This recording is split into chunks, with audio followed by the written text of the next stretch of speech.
வணக்கம். நான் உங்கள் ஜோதிட ஆசான் வஜ்ரம் அருள்ராம்.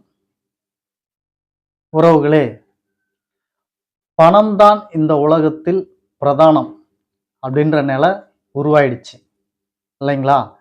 பணத்துக்காக மனுஷன் எந்தெந்த வழியிலெல்லாம் போராடுறான் தெரியுங்களா? அவ்வளோ ஏங்க, கொலை, கொள்ளை, ஏமாற்று வேலை, இது போன்ற வழியிலெல்லாம் இன்னைக்கு மனுஷன் சம்பாதிக்கிறதுக்கு உண்டான நிலையை அடையிறான். ரொம்ப கஷ்டமான விஷயமா இருக்கு.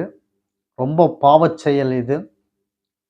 சரி, அதை விடுங்க, நம்ம டாபிக் வருவோம். மனுஷன் பணம் சம்பாதிக்கிறது 3 வழியில சம்பாதிக்கலாங்க. அது முதல் வழி உழைச்சி சம்பாதிக்கிறது, 2வது வழி அதிர்ஷ்டத்தை நம்பி சம்பாதிக்கிறது, 3வது வழி இறைவனுடைய அருளால சம்பாதிக்கிறது.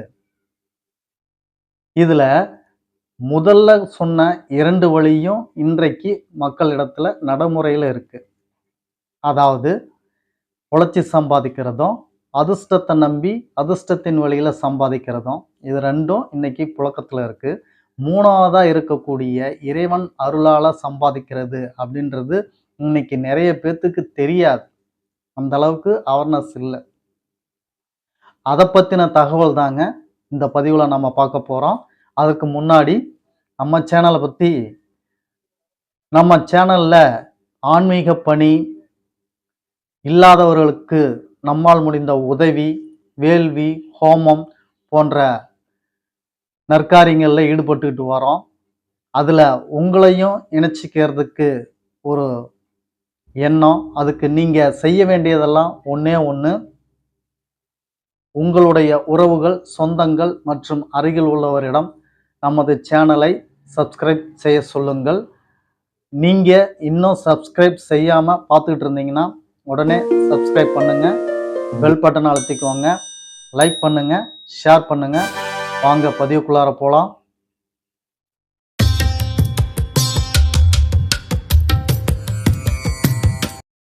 இறைவன் அருளால் எப்படி நாம் பணம் சம்பாதிப்பது அப்படின்றத பத்தி இப்ப பார்த்துடுவோம். இறைவன் நினைச்சாதாங்க ஒரு பிச்சைக்காரர் கூட கோடீஸ்வரராக ஆக முடியும். அது மட்டும் இல்லைங்க, பெயர், புகழ், அந்தஸ்து, கௌரவம், சொத்து, கார், மனை, வீடு, இது போன்ற அத்துணையும் இறைவன் அருளால் மட்டும்தான் நீங்கள் பெற முடியும். அதுதான் நிலைக்கும். அதற்குண்டான பரிகாரத்தை தான் நாம் பார்க்க போகிறோம். இதற்கு நீங்கள் செய்ய வேண்டியதெல்லாம் பெரிதாக எதுவும் செய்ய தேவையில்லை. நார்மலா, அதாவது எப்பொழுதும் வழிபடுவது போல் இறைவனை நீங்கள் வழிபட்டாலே போதும். நான் சொல்லக்கூடிய இந்த பொருள் ரொம்ப முக்கியம். இந்த நடைமுறையும் ரொம்ப முக்கியம். அதாவது அதிகாலை 5 மணிக்கு எழுந்துவிட வேண்டும். அதிகாலை 5 மணிக்கு எழுவது ரொம்ப ரொம்ப முக்கியம். அதிகாலை 5 மணிக்கு எழுந்து உங்களுடைய இயற்கை வேலையெல்லாம் முடித்து விடுங்கள். 5 மணிக்கு நீங்கள் எழுந்திருத்து நீங்கள் இந்த வேலையெல்லாம் செய்யும் பொழுதே பிரம்ம வேளையில் எழுந்திருக்கிறீர்கள். பிரம்மாவின் அருள் உங்களுக்கு முதலில் கிடைக்க பெற்றுவிடும். 5 மணிக்கு நீங்க எழுந்திரிச்சிங்கனாவே உங்களுக்கு ஃபர்ஸ்ட் பிரம்மாவின் அருள் கிடைச்சிடுச்சு. அடுத்து நீங்கள் உங்கள் வேலையை முடித்து தயாராகி இறை வழிபாட்டுக்கு வந்தீர்களேயானால், இறை வழிபாடு செய்யும் பொழுது உங்களுக்கு பிரபஞ்சத்தின் அனுகிரகம் கிடைக்கும். பிரபஞ்சங்கள் உங்களுக்கு நீங்கள் வேண்டக்கூடிய அந்த சொற்கள் அல்லது மந்திரம் சொல்லிருங்களேயானால் அந்த மந்திரத்தினுடைய வைப்ரேஷன் இவையெல்லாம் உங்களுக்கு பிரபஞ்சத்தின் சக்தியை கொண்டு வந்து கொடுக்கும். அப்போ இரண்டாவதாக உங்களுக்கு பிரபஞ்சத்தினுடைய அருளும் கிடைத்துவிட்டது.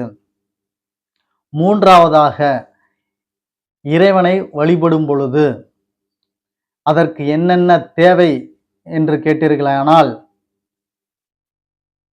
எப்பொழுதும் போல் நறுமணத்திற்காக பத்தி, கற்பூரம், சாம்பிராணி, தீபம் இவைகளை போட்டுதான் நாம் இறை வழிபாடு செய்வோம். அதே போல இதற்கும் எடுத்துக்கொள்ளுங்கள்.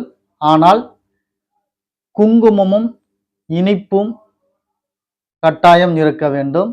அதேபோல் மஞ்சளும் இருக்க வேண்டும். பணம் 51 ரூபாய் அல்லது 501 ரூபாய் அல்லது 5001 ரூபாய் இப்படிதான் வைக்க வேண்டும். இந்த மூன்றும் ரொம்ப முக்கியம். அதாவது குங்குமம், இனிப்பு, மஞ்சள், பணம். குங்குமம் அன்னை லக்ஷ்மி தேவியார், பணம் குரு பகவான், சுக்கிர பகவான். இந்த மூன்றும் உங்களுக்கு முக்கியமாக பூஜையில் இருக்க வேண்டும். அப்பொழுதுதான் இவர்கள் மூவரின் அனுகிரகமும் உங்களுக்கு சிறப்பாக கிடைக்கும். ஏனென்றால் பணத்திற்கு அதிபதியே காரகர்களே இவர்கள்தான். இவர்களின் அருளை நீங்கள் பெறும் பொழுது மிகவும் விரைவாகவும் நிலையானதாகவும் உங்களுக்கு பணவரவு கிடைக்கும். செய்து பாருங்கள், பலன் கைமேல் கிட்டும். உங்களுக்கு அன்னை லட்சுமி தேவி, குரு பகவான், சுக்கிர பகவான் இவர்களின் அனுகிரகத்தால் சீக்கிரம் பணம் வசியமாகும். நிலையான சொத்து, வண்டி, வாகனம், பெயர், புகழ், கௌரவம் இவை அத்தனையும் பெற்று சிறப்பாக வாழ்வீர்கள். மற்றும் ஒரு பதிவில் உங்களை சந்திக்கும் வரை உங்களுக்கு நன்றி, வணக்கம் சொல்லிக்கிறேன்.